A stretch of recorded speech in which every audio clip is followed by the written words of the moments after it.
சென்னை தியாகராய நகரில் திமுக எம்பி ஜெகத் ரட்சகன் தொடர்புடைய மதுபான ஆலையில் அமலாக்கத்துறை சோதனை நிறைவு பெற்றிருக்கிறது. அதனை அண்மை செய்தியாக பார்த்துக் கொண்டு வருகிறோம். இது குறித்த முழு விவரங்களை வழங்க செய்தியாளர் சுப்பிரமணியன் நம்மோடு இணைப்பில் காத்திருக்கிறார். சுப்பிரமணியன், வணக்கம். விவரங்கள்.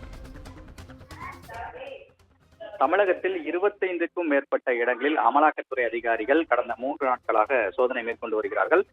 டாஸ்மாகில் மது விற்பனையில் பல்வேறு முறைகேடுகள் நடந்திருக்கிறதாக குற்றச்சாட்டு எழுந்திருந்தது. அது மட்டுமல்லாமல் அந்த டாஸ்மாகில் மது விற்பனை டெண்டர் எடுப்பதில் அது மட்டுமல்லாமல் அது தொடர்பான முறைகேட்டிலும் ஈடுபட்டிருப்பதாக குற்றச்சாட்டு எழுந்தது. அது தொடர்பாக அமலாக்கத்துறை அதிகாரிகள் கடந்த 3 நாட்களாக தமிழகம் முழுவதும் 25க்கும் மேற்பட்ட இடங்களில் சோதனை மேற்கொண்டு வருகிறார்கள். குறிப்பாக திமுக எம்பி ஜெகத் ரட்சகன் நடத்தி வரக்கூடிய மது ஆலையிலும் சோதனை என்பது நடத்தப்பட்டது. அதனுடைய தலைமை அலுவலகம் சென்னை டி நகர் திலக் தெருவில் செயல்பட்டு வருகிறது. அங்கு கடந்த 3 நாட்களாக சோதனை நடந்து வந்தது. அந்த சோதனை இன்று இரவுடன் நிறைவடைந்திருக்கிறது.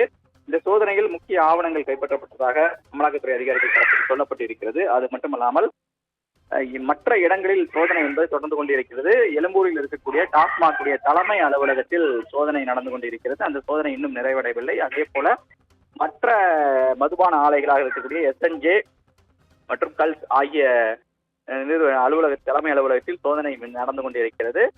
முக்கிய ஆவணங்கள் கைப்பற்றப்பட்டிருப்பதாகவும் அதே போல இந்த முறைகேட்டில் கருப்பு பணங்கள் இருப்பதாக சந்தேகம் எழுந்திருக்கிறது. அது தொடர்பாக அமலாக்கத்துறை அதிகாரிகள் விசாரணை மேற்கொண்டு வருவதாக தெரிய வந்திருக்கிறது.